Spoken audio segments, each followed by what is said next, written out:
श्री स्वामी समर्थ. स्वामी महाराजांच्या कृपेने तुमच्या सर्व इच्छा मनोकामना पूर्ण हो. उद्या आहे सोमवती अमावस्या. सोमवती अमावस्येच्या दिवशी जर आपण काही उपाय केले, काही सेवा केल्या तर त्या खूप खूप प्रभावी ठरतात. सोमवती अमावस्या पितरांच्या शांतीसाठी खूप शुभ मानली जाते. असे मानले जाते की या दिवशी पितरांचे तर्पण, श्राद्ध आणि पिंडदान केल्याने पितृदोष दूर होतो आणि जीवनात सुख समृद्धी येते. सोमवती अमावस्येच्या दिवशी उपवास करणे अत्यंत लाभदायक मानले जाते. असे मानले जाते की या दिवशी उपवास केल्याने वैवाहिक जीवन देखील सुखी होते. सोमवती अमावस्येच्या दिवशी भगवान शंकरांची पूजा करणे अत्यंत शुभ आहे. या दिवशी शिवलिंगावर बेलपत्र, मध, दही, चंदन आणि फळे इत्यादी अर्पण करावे. यामुळे भगवान भोलेनाथ आणि माता पार्वतीचा आपल्याला आशीर्वाद हा मिळत असतो. हिंदू कॅलेंडरनुसार सोमवती अमावस्या 30 डिसेंबरला पहाटे 4:01 सुरू होईल आणि ही तिथी 31 डिसेंबरला पहाटे 3:56 समाप्त होईल. यावेळी 30 डिसेंबरलाच आपल्याला सोमवती अमावस्या ही साजरी करायची आहे.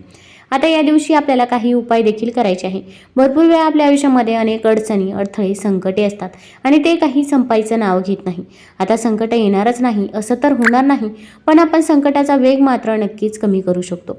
तसेच आपण मेहनत तर घेत असतो, पण आपल्याला मेहनतीचे पाहिजे तसे फळ हे मिळत नाही.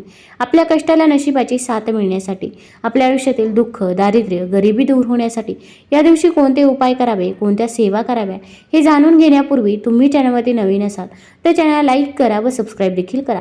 कमेंटमध्ये श्री स्वामी समर्थ किंवा ओम नमो भगवते वासुदेवाय लिहायला विसरू नका. कधी कधी आपल्या घरामध्ये पितृदोष असतो, त्यामुळे आपल्याला आर्थिक टंचाईचा सामना करावा लागतो किंवा आपल्या घराची पाहिजे तशी प्रगतीही होत नाही. आपण एखादं घर बघा, त्या घराची प्रगती देखील होत असते, त्यांच्या मुलांची देखील प्रगती होते, त्यांच्याकडे कायम पैसा हा येत असतो, कारण की त्या घरामध्ये पितरांची सेवा, पूर्वजांची सेवा केली जाते. त्यासोबत कुलदेवतेची देखील सेवा केली जाते.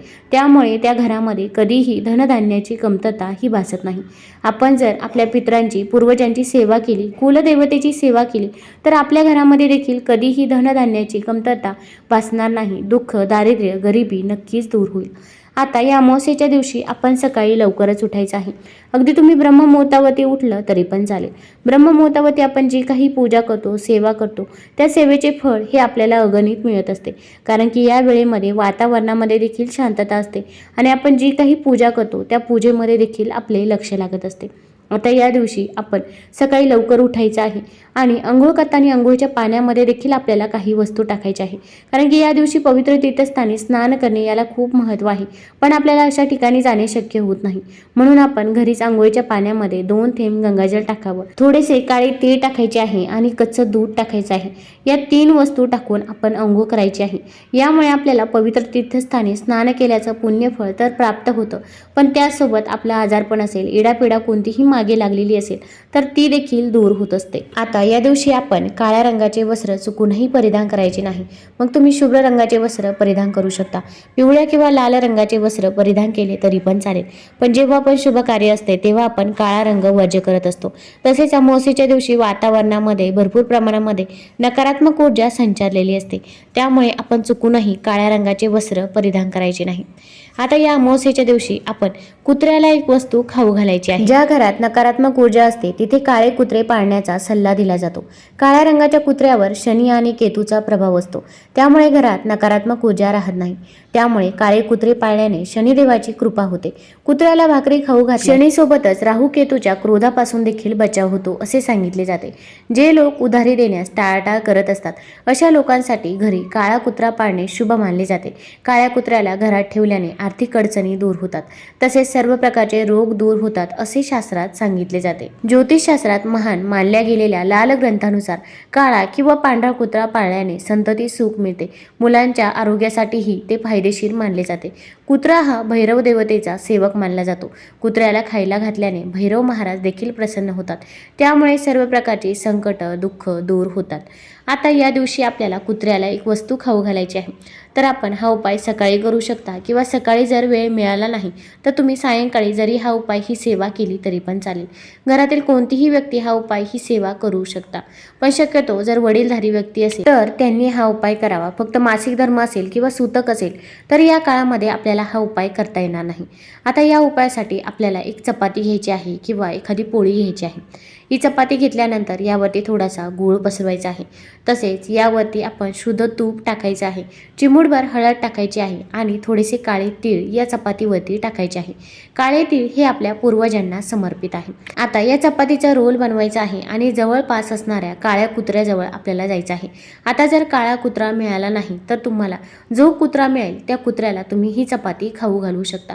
शक्यतो तुम्ही अशा प्रकारच्या 2 चपात्या बनवून घ्यायच्या आहे. 2 काळ्या कुत्र्यांना आपण या चपात्या खाऊ घालायच्या आहे. आता ही चपाती आपण कुत्र्याला देत असताना आपल्याला काही गोष्टी म्हणायच्या आहे. तर सर्वात प्रथम म्हणजे आपण आपल्या पूर्वजांकडे माफी मागायची आहे. आपण आपल्या पूर्वजांना म्हणायचं आहे की माझ्याकडून जर काही चूक झाली असेल, घरातील लहान्याकडून मोठ्याकडून जर काही चुका झाल्या असतील, तुमची कोणतीही सेवा झाली नसेल तर त्याबद्दल आम्हाला माफ करावे. पण इथून पुढे आमच्याकडून जशी सेवा होईल तशी मी सेवा तुमची नक्की करेन, असे आपण पूर्वजांना म्हणावे. त्यानंतर ओम पितृदेवताय नमः, ओम पितृदेवताय नमः या मंत्राचा 11 वेळा जप करावा. किंवा जर तुम्हाला तुमच्या पूर्वजांची नावं आठवत असतील तर त्यांची नावं देखील तुम्ही घेऊ शकता. तसेच तुमच्या आयुष्यामध्ये जे काही अडचणी, अडथळे, संकटे येत असतील त्याबद्दल तुम्ही पूर्वजांना सांगायचं आहे. पूर्वजांना सांगायचं आहे की तुमचा आशीर्वाद हा आमच्यावरती सदैव असू द्या. आणि जर आपल्या घरामध्ये पितृदोष नसला, पूर्वजांचा आशीर्वाद असला तर आपल्या घरामध्ये कधीच कसलीच कमतरता ही भासत नाही. आता आपण कुत्र्याला ही चपाती खायला देत असतो तेव्हा आपल्याला म्हणायचं आहे की यमदेवाच्या मार्गाचे अनुसरण करणारे श्याम व सबल हे 2 कुत्रे आहेत. त्यांनी या अन्नाचा भाग ग्रहण करावा, अन्नाचा भाग स्वीकारावा असे आपण म्हणायचे आहे. यामुळे आपण जी काही चपाती कुत्र्याला खायला देत असतो त्याचे पुण्यफळ हे आपल्याला प्राप्त होत असते. तसेच धर्मग्रंथामध्ये या विधीला कुकरबली असेही म्हणतात. आता आपण काळ्या कुत्र्याच्या कपाळाला आपण भंडारा लावायचा आहे किंवा तुम्ही हळद लावली तरी पण चालेल. आता आपण काळ्या कुत्र्याची ही सेवा केल्यानंतर आपल्या पूर्वजांना मोक्ष प्राप्त व्हावा, त्यांच्या आत्म्याला शांती मिळावी यासाठी प्रार्थना देखील करायची आहे. यानंतर आपण घरी यायचं आहे. आता या दिवशी आपण काळ्या कावळ्याला देखील एक वस्तू खाऊ घालायची आहे. तर आपण अशा प्रकारची चपाती बनवू शकता किंवा अगदी आपण थोडासा भात शिजवायचा आहे, त्यामध्ये मीठ टाकायचं नाही आणि भात शिजवायचा आहे. या भातावरती आपण थोडंसं दही टाकायचं आहे. तो भात आपण एखाद्या पतरवाळीवरती किंवा द्रोणवरती काढून घ्यायचा आहे. तसेच आपण खडीसाखरेचं पाणी करायचं आहे आणि ते एका वाटीमध्ये घ्यायचं आहे. आता हे घेऊन आपण आपल्या छतावरती जायचं आहे किंवा छतावरती जाणे शक्य नसेल तर घराच्या बाहेर देखील आपण अशा प्रकारचा भात आणि खडीसाखरेचं पाणी आपण कावळ्याला खायला देऊ शकता.